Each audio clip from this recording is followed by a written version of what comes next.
एक महाभारत का श्लोक है, आत्मा नदी संयम पुण्य तीर्था सत्योदका शील तटोदयोर्मी तत्राभिषेकम कुरु पांडुपुत्र नवार्यासुदैत्य चांतरात्मा। हे पांडुपुत्र, आत्मा रूपी नदी में स्नान करो। अरे आत्मा रूपी नदी, आत्मा की तुलना आपने नदी से कर दिया तो भाई नदी में पानी होती है, जल होता है, जल में धारा होती है, तरंग होती है। अरे नदी के तो किनारे होते हैं, तट होते हैं, और नदी के तट के किनारे किनारे तो तीर्थ बसते हैं। हरिद्वार है, ऋषिकेश है, प्रयाग है, काशी है। तो आत्मा नदी है तो जरा ये भी समझा दीजिए इसका जल क्या है, उसमें प्रवाह क्या है, तरंग क्या है, उसका तट क्या है, उसके किनारे तीर्थ क्या है। तो बताया कि आत्मा नदी संयम पुण्य तीर्था सत्योदका शील तटोदयोर्मी।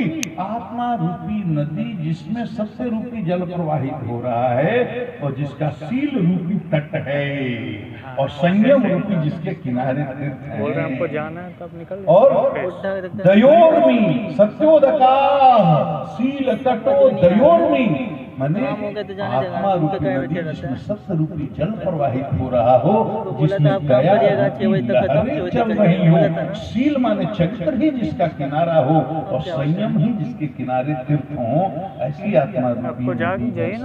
सारे हमारे समाज में एक ही बात आ गई, एक ही बात घुमा फिरा करके कही गई, जीव का परम लक्ष्य है अपने स्वरूप में स्थित होना, अपने को जानना।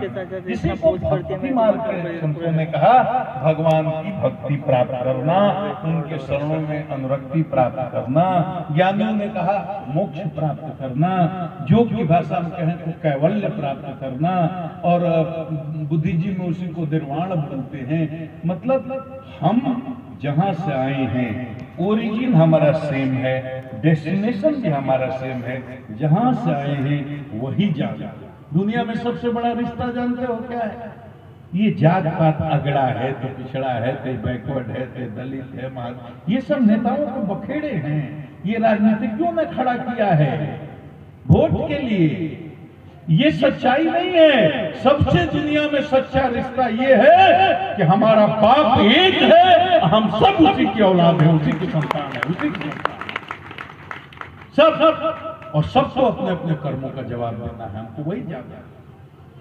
लेकिन तमोगुण इतना बढ़ा हुआ है, चेतना के स्तर में इतनी गिरावट हो। अच्छा, राष्ट्र की बात करते हो, देश की बात करते हो, देश कैसे बनेगा?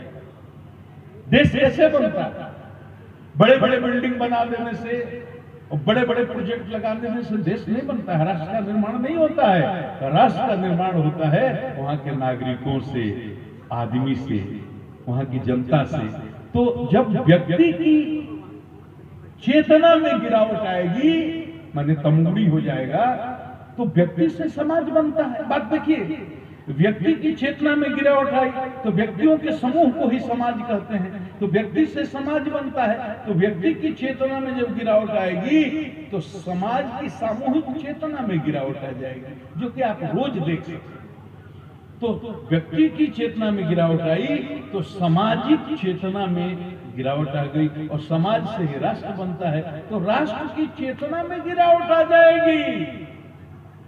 जिसने भी लिखा, जिस भाव से लिखा, अब बाद में कुछ गड़बड़ भी लिखा, लेकिन 2-3 लाइन पे एक शायर ने बड़ा सुंदर लिखा कि यूनान विश्व रोमा सब मिट गए जहां से, कुछ बात है कि हस्ती मिटती नहीं हमारी, कुछ बात है कि हस्ती मिटती नहीं। बड़ी बड़ी सभ्यताएं मिट गई महाराज, लेकिन हमारे यहाँ शक आए, हुण आए, कुषाण आए, मुसलमान आए, कोई हिंदू संस्कृति को सनातन। और एक बात बहुत सुन लो, मैं बोलता हूं, याद इसको नोट करो।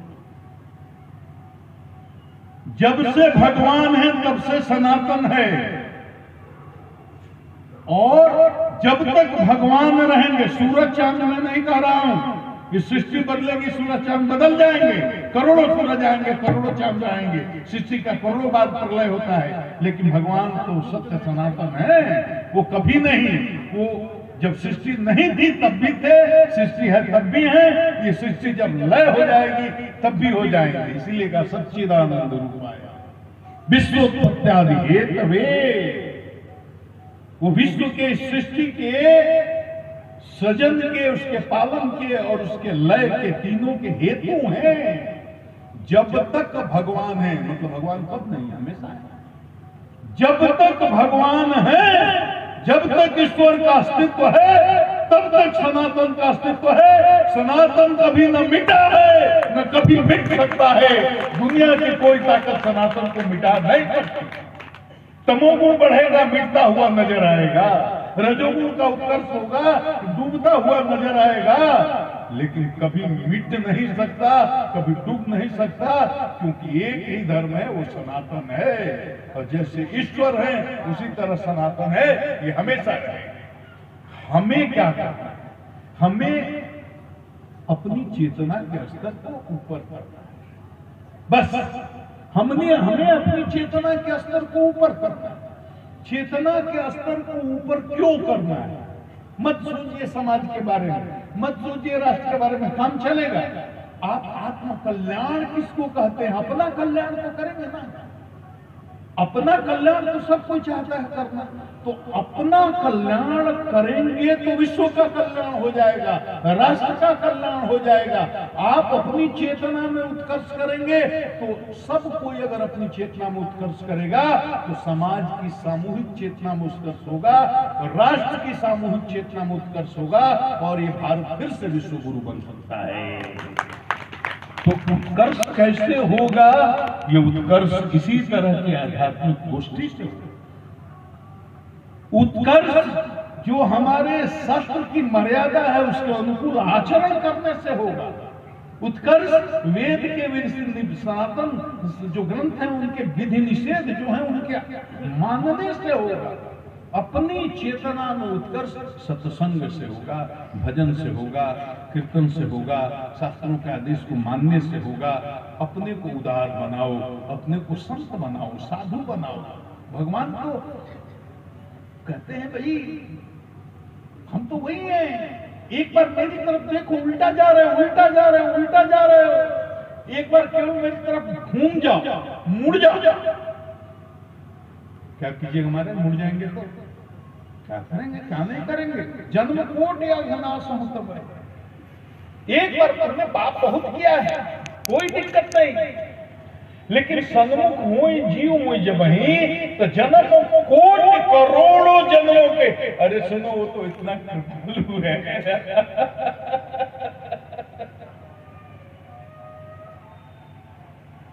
अरे जितना पाप क्षमा करने की उसकी क्षमता है, तुम जीवन में करोड़ों जन्मों में उतना पाप कर भी नहीं सकते जितना एक क्षण में वो क्षमा कर सकता है। लेकिन एक बार संकल्प लो कि अब गलती नहीं करेंगे, जन्म कोट। अरे वो उसकी कृपा का महसूस करो। जो हमारे जैसे अधम जीव को व्यास नदी पर बिठा सकता है, तो आप तो दिव्य आदिम आत्मा हो, आप तो बहुत ऊंचाई पर जा सकते हो, अपने को उत्कर्ष पर ले जा सकते हो। इसलिए ईश्वर के प्रति हमेशा कृपालु भाव। एक संत के बारे में बोलते हैं। संत में बहुत आप देखते होंगे, तरह तरह के समाचार सुनते होंगे। और नारद जी ने आज से 5 साल पहले बोल दिया भाई 5000 साल पहले वृंदावन में आकर के देखे।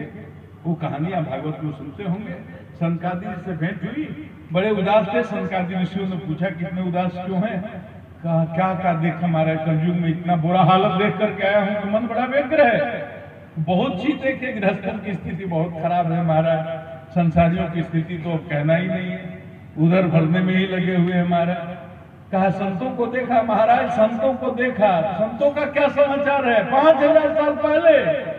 नारद जी बोले महाराज मत पूछिए, पाखंड निर्ताह संता। संतों को देखा, पाखंड क्या है? पापस्य खंड पाखंड। आप वो जो हैं वो दिखाते नहीं है, जो पाखंडहीन है। लेकिन एक बात याद रखना हमेशा दिमाग में कि संत को पहचानने में अगर भूल हो गई तो बड़ा अकल्याण हो जाएगा। प्रताप धाम की दुर्दशा हुई देखे। उसी तरह से अगर आप हर संत को पाखंडी समझने लगे, असंत का अपमान समझने लगे, और उसमें एक भी सही संत का दिल दुख गया, उसका अपमान हो गया, करोड़ों जन्मों तक पाप से निस्तारा नहीं होगा। ये आप समझ जाइए इस बात का तात्पर्य कि कपटी भी हो कोई भी हो, संत के वेश का भी सम्मान होना चाहिए। जो भी संत के वेश में है, जिसके मस्तक पर ललाट पर तिलक है और शरीर में कासाय वस्त्र या सफेद वस्त्र है, भगवान का चिन्ह लगाए हुए है, एकदम उसके चरण में गिर जाना है। वो अपना जो करता है अच्छा बुरा उसका हिसाब भगवान अलग करेंगे, लेकिन आपकी श्रद्धा आपकी चेतना को उठा लेगी। संत के वेश का भी सम्मान होना चाहिए। तुम असली नकली खोजने लगते हो, इसमें अपराध बन जाएगा कि असली है ये नकली लगते हैं, इसमें भारी अपराध हो जाएगा। तुमको क्या मतलब कौन असली कौन नकली? वो अपना हिसाब देंगे, ठाकुर जी उनका हिसाब रखेंगे। आपकी श्रद्धा आपकी चेतना को ले जाएगी। महाराज, पत्थर में से भगवान प्रकट हो सकता है। आप सुने एक संत की कहानी, रोज ठाकुर जी को भोग लगा करके तुक्का एक कौन नाम तुकाराम था, और महाराज वो लगा करके और ठाकुर जी को पवाते थे। एक दिन अभी लीटर लगा ही रहे थे, एक कुत्ता, नामदेव जी महाराज की कहानी महाराज जी बता रहे हैं। एक दिन एक कुत्ता आया और लिट्टी दांत पे लेकर भागा। बोले महाराज ठाकुर जी रुकिए रुकिए रुकिए, सूखी लिट्टी कहाँ खा रहे हो, जरा घी चुपड़ लेने दीजिए, घी चुपड़ लेने दीजिए, सूखी लिट्टी मत खाइए। कुत्ते के शरीर से भगवान प्रकट हो गए। बोलिए सत्यनारायण भगवान की। आपकी भावना ठीक, अपना मन खराब मत करना कि असली संत है ये नकली संत है। अरे देखो एक बात सूत्र लो, ठगा जाने में जो आनंद है वो किसी को ठगने में नहीं है। पकड़ लो इस बात को, ठगा जाने में जो आनंद है वो दूसरे को ठगने में नहीं है। ठगा जाओगे तो ठाकुर जी मिलेंगे और ठगते रहोगे तो नरक में जाओगे। ये बात समझ जाइए। बात पूरी साधना का एक ही मतलब है, आदमी का चित्त सरल हो, चित्त पिघले, चित्त द्रवित हो, भगवान का नाम सुन करके, भगवान का कीर्तन सुन करके और सत्संग में बैठ करके शरीर में रोमांच न होए, आंख में आंसू न आए, तो समझो कि बहुत लंबी यात्रा करनी है। चित्त पिघलाने का विज्ञान है सत्संग। चित्त पिघलाने के विज्ञान का नाम है सत्संग। रजोगुण को शांत करने का नाम है सत्संग, और तमोगुण के मल के प्रक्षालन के का साइंस है ये सत्संग। इसलिए जहां जब अवसर मिले सब काम छोड़ करके सत्संग करना चाहिए। यही आज का सार है। इतना ही करके सब संत विद्वतजनों के चरणों में प्रणाम करते हुए आप सभी दिव्यात्मा माओं को, माताओं को, बहनों को सभी चरणों में प्रणाम करता हूँ। बोले जय जय श्री राधे, बोले श्री धाम वृंदावन की, श्री धाम अयोध्या की, बोले श्री राजा रामचंद्र की, बोले हमारी जनक नंदनी मैया की। ओम